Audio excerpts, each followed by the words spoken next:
In the African bush, every home built out in the open is a gamble with life itself. In the fork of an old acacia, between light and shadow, sits a small cup of grass and thin rootlets. It is no bigger than a human palm, and inside it lies the whole future of one family. 4 speckled eggs, warm and defenseless, and a pair of parents who believe they will have the time to raise their chicks. But in the wild, belief is worth nothing. Here you pay only in vigilance, and the price of a mistake is always the same. And this morning, something has already come for this nest. Something that knows how to wait. Something almost impossible to see until it is far too late. Dawn is only just breaking over the savanna. The male thrush sings from the highest branch, greeting the first light. His song is clear and ringing. It carries over the bushes and tells the neighbors one thing: this is my land. It is his hymn to life, his joy, his pride. He does not know that below him, among the tangle of branches, a thin green ribbon is already flowing upward. It moves slowly, like a growing vine. It feels the warmth of the nest and the scent of the prey to come.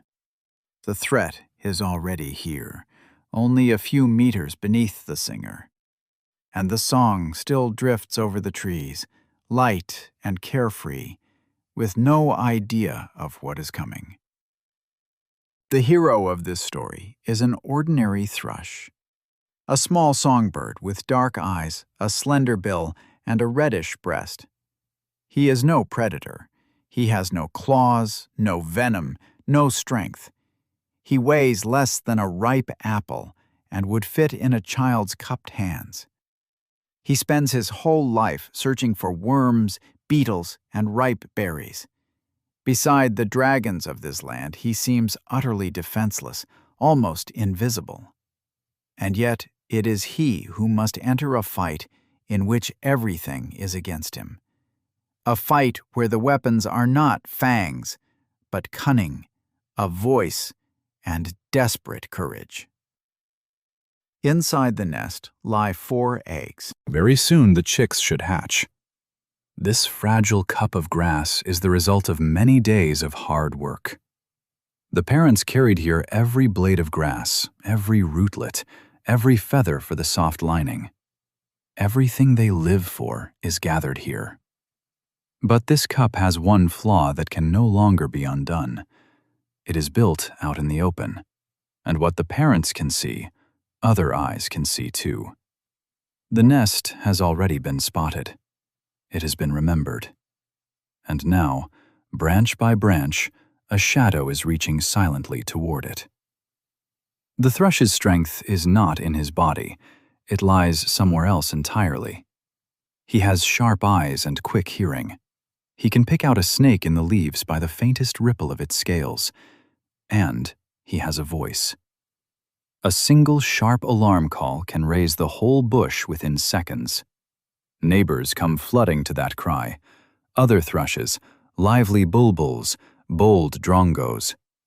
Alone, each of them is weak and vulnerable. But together, they become a loud, angry, fearless mob. And in that unity lies their only real weapon against something stronger than any one of them alone. But the thrush also has a weakness he cannot hide. He cannot fight anything armed with fangs and venom. One accurate bite, and it would all be over in an instant. He can only scream, dive, frighten, and distract. He can risk himself, throwing his body toward danger again and again, and pulling away at the last moment. But between his courage and death lie only a few centimeters of empty air.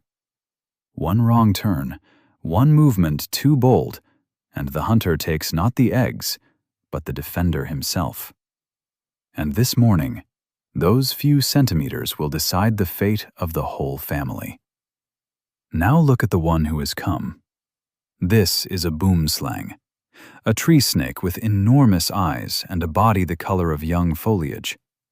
It seems made for the branches. Its eyesight is sharper than that of most snakes on Earth, and it sees the nest from far off, long before it draws near. Its venom is deadly strong, among the most dangerous of any African snake, though its fangs are hidden deep at the back of its mouth. But the most fearsome thing about it is not the venom. It is a true master of invisibility. Among the green branches, it is almost impossible to spot. It goes still, and it vanishes. It is the branch itself, come alive and moving quietly toward its goal. The boomslang does not attack head-on. It hunts with patience. It moves slowly, smoothly, without a single wasted sound, flowing from branch to branch. It freezes for long minutes, blending completely into bark and leaf, and waits until the world around it forgets it is there. Then it flows forward again, centimeter by centimeter, betraying itself with nothing. To it, a nest of eggs is easy, rich prey, a whole feast with no chase at all. It needs only to slip close enough, unseen, until the very last moment. And in this cold art of patience, it has no equal in all the bush. Two worlds are about to collide. Above, a family full of life, movement, and song. Below, a silent hunter full of patience and hunger. Only a few branches separate them, a thin strip of green between life and death. The snake has already caught the trail. It has felt the warmth, the beat of wings, the faint scent of the nest that nothing else resembles. Now it knows exactly where to climb, and it will not lose its way. And slowly but surely, the green ribbon begins to rise up the trunk toward the fork where the future of a whole family sleeps. This morning has no road back, and the parents still do not know how close the danger has come. The female returns to the nest with food in her bill, calm and confident. The male goes on singing his morning song from the highest branch. It all looks like an ordinary quiet morning on the savannah, one of hundreds. And that is the most terrible part. Death creeps in quietly, beneath the sound of song and the rustle of leaves. It does not roar or warn.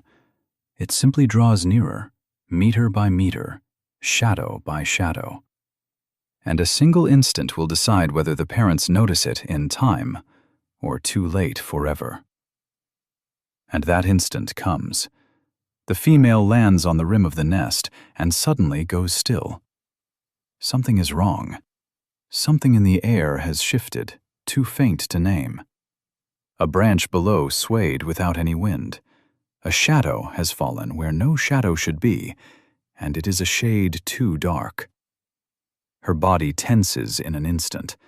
She stretches out her neck and stares down into the tangle of leaves. At first she sees only green and the play of light. And then, among the leaves, very close, a huge, unblinking, round eye slowly opens. It is looking straight at her. And in that instant, her whole familiar world splits in two. A cry tears through the morning silence, sharp, piercing, full of terror. It is an alarm signal, the ancient language of fear that every bird around understands. The male drops his song mid-note and falls like a stone toward the nest. Now they are both above the enemy. They scream, beat their wings, dart through the air right over the green body. But the snake does not retreat and does not take fright. It freezes, pressed tight against the branch, and all but dissolves into it, becoming a still pattern of bark. It knows the ancient rule of this hunt. Panic is the bird's weapon. Its own weapons are stillness, cold calculation, and time, of which it always has more. The neighbors come flocking to the cry, first the other thrushes from the nearby trees, then the lively bulbuls and the bold, coal-black drongos, famous for their fearlessness. The sky above the tree fills with noise, shrieking, and the clap of wings. A dozen birds wheel over the snake, screaming in every voice and diving lower and lower. This is mobbing, the ancient tactic of the weak against the strong, the only way to strike back at something none of them could beat alone. But together they become a living storm of feathers and cries. And that storm tries to do one thing: break the enemy's patience and drive it away from the nest. But the boomslang has something the birds do not: endless, stone-cold patience. It does not panic and does not answer the cries. It makes no sudden movement that might give it away. It only waits, fused with the branch. It knows the birds cannot truly attack it without risking their own lives. It knows their fury will burn out sooner than its cold calm. The cries grow louder and more desperate. The whirl of feathers circles ever lower. But the snake does not shift a single centimeter. It has become a part of the tree. In this first clash, the clash of nerve and patience, the advantage lies entirely on its side. A grinding, exhausting standoff begins. The birds dive again and again, but each time they turn away at the very last moment. To come any closer is to enter the strike zone, and the boomslang's strike is lightning fast and leaves almost no chance. No one wants to be the first victim. No one dares to cross the invisible line. And so, an unseen circle of fear hangs around the snake, one the birds do not dare to step over. They scream, but they cannot strike. Their courage runs up against a cold wall of calculation. And meanwhile, the hunter, slowly, almost lazily, goes on climbing toward the fork. The snake creeps forward again, ignoring the storm above its head. And then the parents dare something greater. The male folds his wings and dives like a stone straight at the enemy's head. At the last fraction of a second, he veers off, grazing the cold scales with a wingtip. Behind him, without hesitation, the female throws herself down. Blow after blow, dive after dive, they attack without pause. For one short moment, the snake freezes under this furious onslaught, pressing into the branch. The advantage has swung. Now it is the birds who press, not the hunter. And for one short, deceptive moment, it begins to seem that the desperate daring of the weak might defeat the cold patience of the strong. But the bush does not forgive noise. The cries of so many birds carry far over the crowns of the trees, and they draw more than helpers ready to defend their nests. High in the sky, a dark silhouette appears. A hawk. It has heard the uproar and come to it as to an invitation to dinner. Now, deadly danger comes from two sides at once. Below, the snake at the very nest. Above, a winged predator over their heads. The flock that a moment ago was the thrush's strength has suddenly become his weakness. Their own cry, their salvation, has called a new death to the tree, and the very noise that was meant to protect now works against them. And in the nest lie the helpless eggs. Soon the chicks should hatch, but for now they are only fragile shells at the very edge of the branch. They cannot flee. They cannot hide. They cannot call for help. Their whole life depends entirely on the parents battling in the air between two hunters. The sun climbs higher and lays the nest open to every eye, stripping away the last shadows that might have hidden it. It lies out in the open, defenseless, between the snake below and the hawk above. The little cup of grass has no walls, no roof, no protector, but two exhausted birds. And time works against it, counting down the last calm seconds. The snake reaches the decisive branch. Now only one short lunge separates it from the nest. It lifts the front of its body and freezes in the air, curved like a drawn bow before the shot. Its enormous eyes are fixed on the cup of eggs. Its whole being is aimed at the prey. The birds scream louder than ever, pouring all their terror into the cry. But a cry will no longer stop the strike. Words of fear are powerless against hunger. Everything narrows to a single instant, to one movement, after which nothing can be taken back. And that instant is about to come, hanging over the nest like a raised knife. And then the female takes a desperate step. She drops onto the branch right in front of the snake's face and spreads one wing as if it were broken. She thrashes, flutters, drags it across the bark, pretending to be easy, helpless prey. It is an ancient trick honed by thousands of generations of birds. Live bait in place of motionless eggs.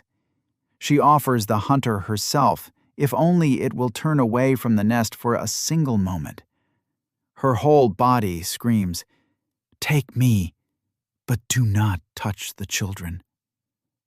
She stakes her own life for 3 fragile shells. It is the bravest and most dangerous trick of her short life, and she has no right to fail. The snake freezes. Its cold gaze splits between 2 targets. Ahead, a fluttering bird, large and close, prey that seems to offer itself to its mouth. Behind, the motionless eggs that will go nowhere and can wait. The boomslang reads the movement, weighs it, hesitates, and in that hesitation lies all the family's hope. Every second of the snake's doubt is one more second of life for the chicks to come. The mother keeps thrashing on the branch, drawing that deadly gaze farther and farther from the nest, step by step, wing by wing. She plays with death at the distance of a single strike, and the price of the game is everything she has. She has no right to stop. And then comes the decisive moment. The snake chooses. It strikes, but not at the nest, at the fluttering female. The lightning lunge splits the air with a dry hiss. The female tears off the branch at the very last fraction of a second, with the last of her strength. The fangs close where she has just been, in emptiness full of feathers. A miss. But now the snake is below, stretched full length in its lunge, for one short moment, open and vulnerable as never before. Its defense, invisibility, has vanished along with the leap. And all the rest of the world, all the bush, had been waiting only for this moment. The silence bursts into movement. In that very instant, the hawk drops from above, but it is not aiming at the birds at all. It sees the long green body, stretched out and defenseless after the strike, splayed along the branch. To the hawk, the snake is prey far larger and richer than any small thrush. The flock scatters with a cry, clearing the sky, and the predator strikes with its talons at the branch, at the spot where the boomslang writhes, trying to become invisible again. The hunter of eggs has suddenly become the target of another's hunt. The one who crept in silence now thrashes, saving its own life. The wheel of life has turned in a single heartbeat, and hunter and prey have traded places.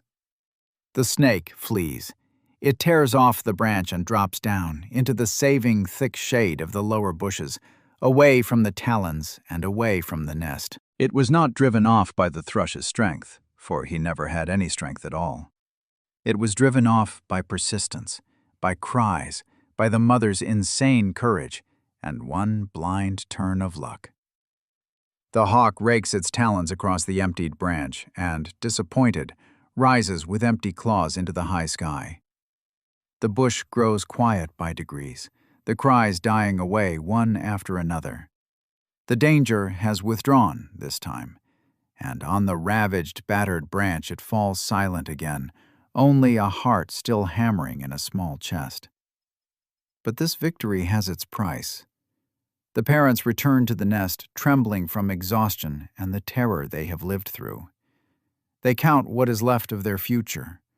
One egg cracked in the chaos of the fight and is lost forever. 3 survived. In the wild, you rarely win everything, and a complete victory here is almost impossible. Here, you save only what can still be saved and take joy in what remains.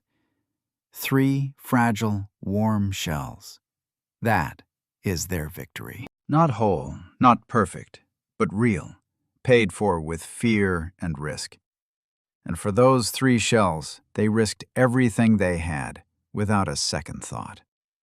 And they will do it again if they must.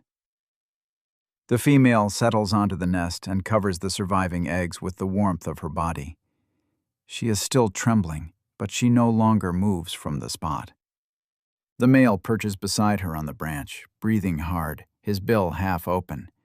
His feathers are ruffled, his strength nearly spent, his wings aching from the endless dives. But after a while he begins to sing again, quietly, cracked, uncertain, but stubbornly. This song is not about an easy victory or a triumph. It is about life going on in spite of everything. About the home in the open still standing on its fork, and about how tomorrow, with a new dawn, it will have to be defended again, perhaps at the cost of life itself. And this happens here every day. In this bush, there are hundreds of nests, hidden in forks and crowns, and toward each of them reaches its own silent shadow. Snakes, monitor lizards, birds of prey, nimble monkeys. For a small songbird, the world is full of fangs, claws, and hungry eyes watching every movement. And still, the nests are built again and again, year after year, spring after spring. Life does not retreat before danger and does not surrender to fear. It simply learns to be more watchful, to be louder, and to hold together, wing to wing, when trouble comes. Because together, the weak become a force. The Boomslang, too, has its own truth. It is no villain and no monster. It is not cruel and not vengeful. It is simply hungry, as everything alive is hungry. Today it left with nothing, and the hunger stayed with it, and it barely escaped the talons itself. Tomorrow it will set out again to find a nest, one a little less careful, a little less guarded, a little more careless.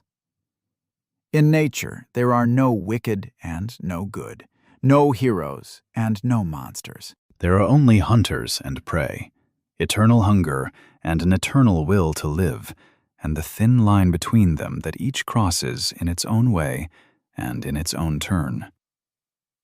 Days go by, warm and full of unease.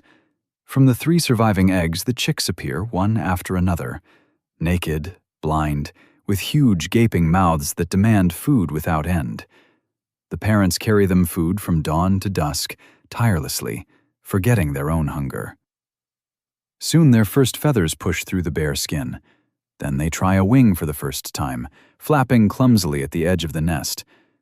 And one day they leave the nest, in which they nearly died before they were even born. Before long, each of them will build its own cup out in the open, its own gamble with life in its own turn. In the wild, it is not always the strongest who wins. The thrush has no venom, no fangs, no armor, no claws. He is small, light, and to all appearances utterly defenseless before the predators of this land. But he has a sharp eye, a loud voice, and neighbors who come flocking to his cry in the hard hour. Sometimes that is exactly enough to stand against death itself. A home in the open is always a gamble, and no armor comes with it. And every new morning that gamble must be made again, from the very beginning. But as long as even one quiet song still sounds over the trees, it means the gamble has paid off once more. It means life has again proved more stubborn than fear. And it means life goes on.